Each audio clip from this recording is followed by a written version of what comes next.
Hello guys, welcome to our channel. Now we are going to discuss the part second of PGT Physics 2021 Mail. So let's start the discussion. कल हमने first discipline जो था उसको discuss किया था 20 question. आज आगे second discipline से स्टार्ट करते हैं. First one is suppose the period of oscillation of a simple pendulum is 1.62 then the digit 2 is known as. बताना है कि डिजिट 2 को हम क्या बोलेंगे, रिलायबल, सर्टेन, सिग्निफिकेंट और अनसर्टेन. ये जो तीनों डिजिट हैं तीनों सिग्निफिकेंट तो है ही, लेकिन इनमें से x-1 मतलब जितने ये सिग्निफिकेंट डिजिट्स हैं उनमें से x-1 तो सर्टेन होते हैं और जो लास्ट वाला रह जाता है उसको हम क्या बोलते हैं, uncertain. Okay, next is which of the following is not a property of a zero vector. Zero vector की प्रॉपर्टी कौन सी नहीं है? It's easy one. तो फर्स्ट वाला जो है ये जीरो वेक्टर की प्रॉपर्टी नहीं है. Next is which of the following has the least time interval. Least time interval इनमें से किसका है? सो ये भी जो है सीधा ही पिक किया गया है एनसीईआरटी से.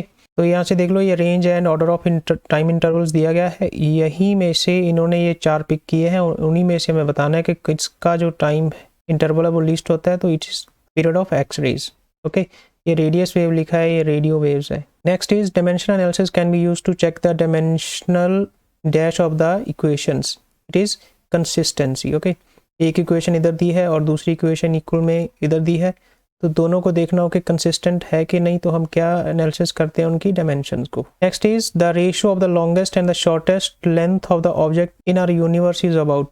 तो ये भी सेम एनसीईआरटी में टेबल दिया हुआ है, वहीं से ये देखो. First is size of the proton is 10⁻⁻15 metres and distance to the boundary of the observable universe is 10⁻26. तो जब हम इनको करते हैं रेशो इनकी, तो कितनी आती है वो 10⁻41. ये सारे के सारे क्वेश्चन कहाँ से हैं? एनसीईआरटी क्लास 11th से.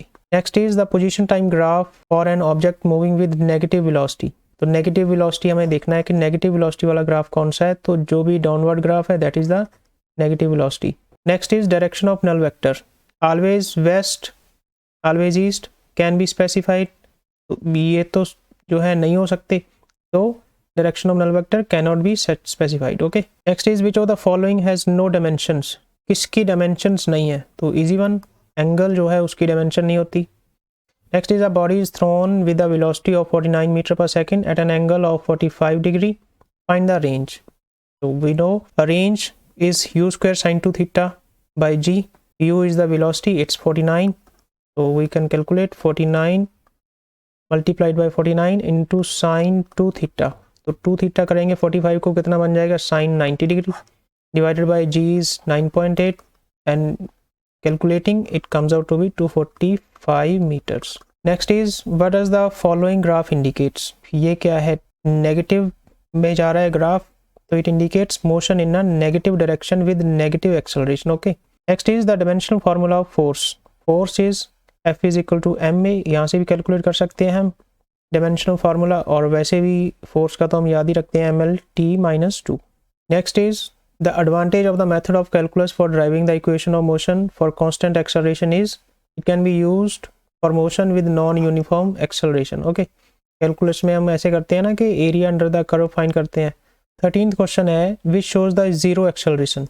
जीरो एक्सेलरेशन कौन शो कर रहा है? तो ये देखो x एंड t मतलब पोजीशन एंड टाइम के बीच में ग्राफ है, तो यहाँ पर भी यूनिफॉर्म वेलोसिटी है, तो वो क्या करेगा, शो हमें जीरो एक्सेलरेशन. तो this is the uniform velocity, it shows zero acceleration. Okay, acceleration is zero.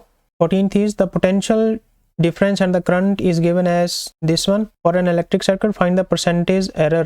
देखो हमारे पास v is equal to I R, so we have to find out the percentage error in resistance. From here resistance is v by I.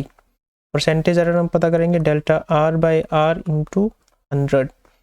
इधर हम कैसे आएगा, जैसे भी division में होती है तो उनमें परसेंटेज एरर कैसे आती है, delta V by V plus delta I by I into 100. This is delta V. Okay, so we have 0.5 by 10 plus this is delta I 0.3 by 10 into 100.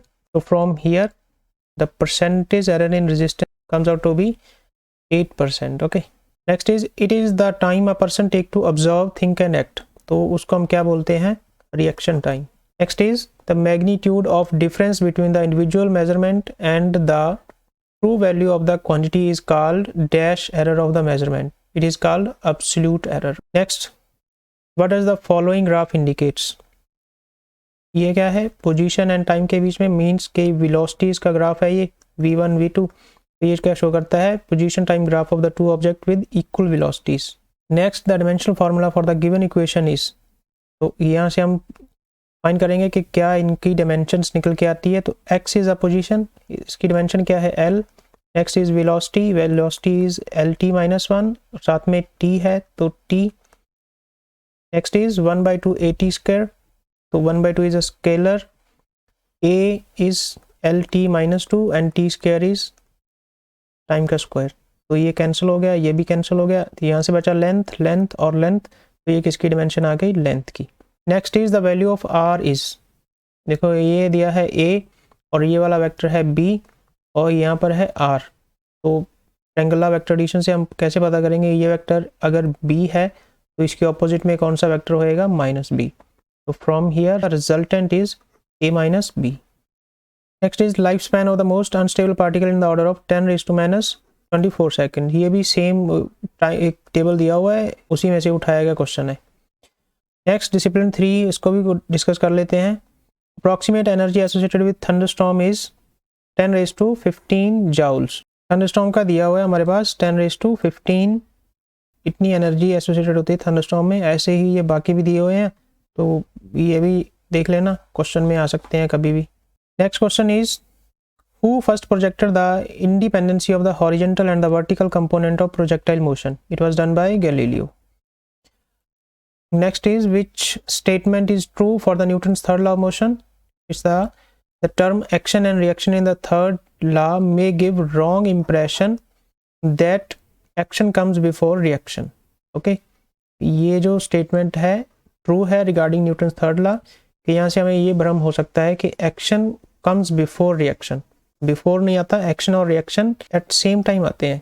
Next fourth question is, ये same problem जो है NCERT में दी हुई है, वहीं से ये यहाँ पर टॉय कार डाल दिया, वहाँ पर मास डाला हुआ था, उसी को सॉल्व करना है. ये है work energy equivalence for variable force की ये प्रॉब्लम है. तो वहाँ पर हमारे पास क्या होता है कि final kinetic energy minus initial kinetic energy is xi to xf is f dx. From here we have kf is equal to ki plus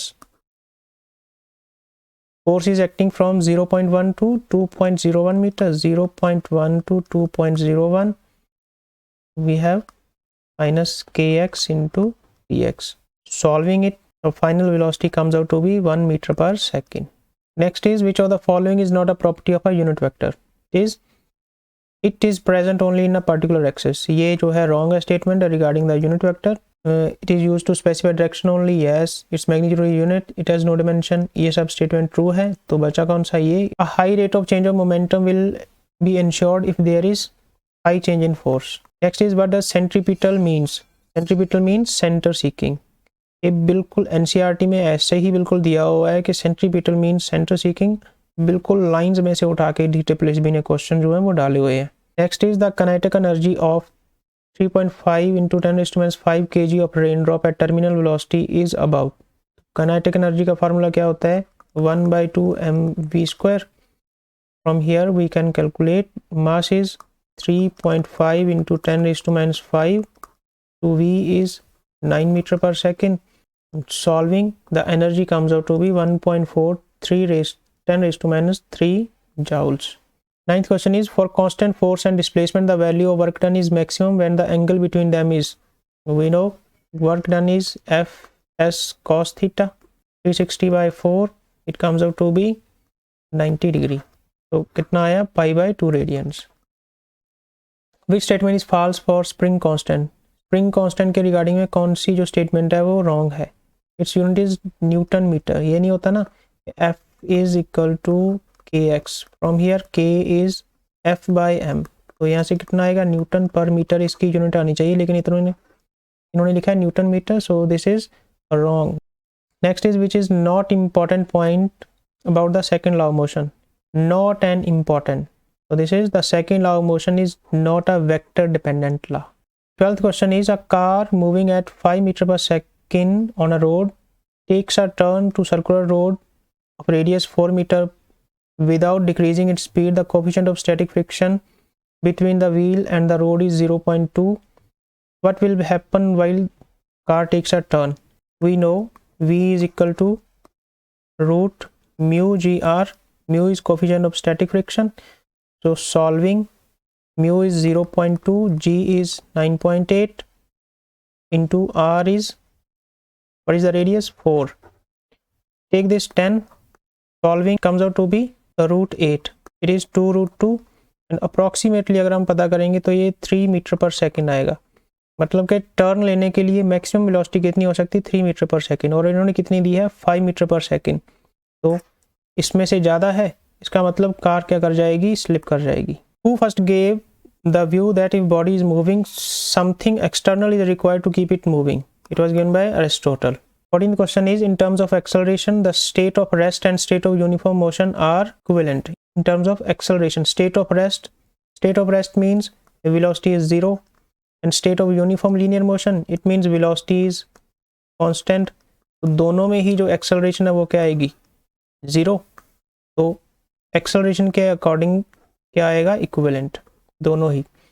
Which one of the following is known as law of cosines? तो first is law of cosines, this is law of sines. 16th is projectile is thrown with a velocity v0 that makes an angle theta naught with x-axis. Then the equation of the path of projectile is this one. For a particular radius of a circular path, the relation between frequency of revolution and centripetal acceleration is.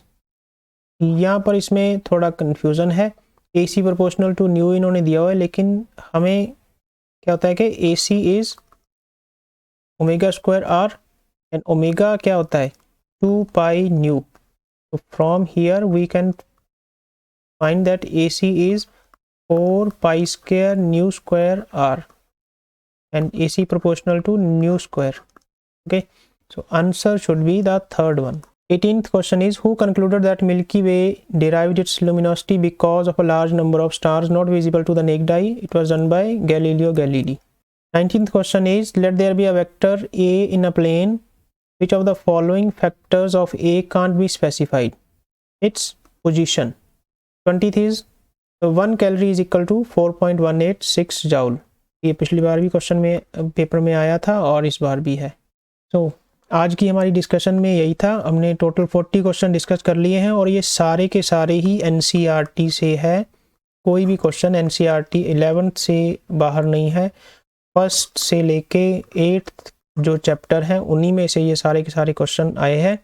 जो भी serious candidates हैं DBBB के through PGT physics का exam अगर देना चाह रहे हैं तो एनसीईआरटीज़ को थॉरोली आप प्रिपेयर करिए। Okay, I hope you like the session. Thank you for listening.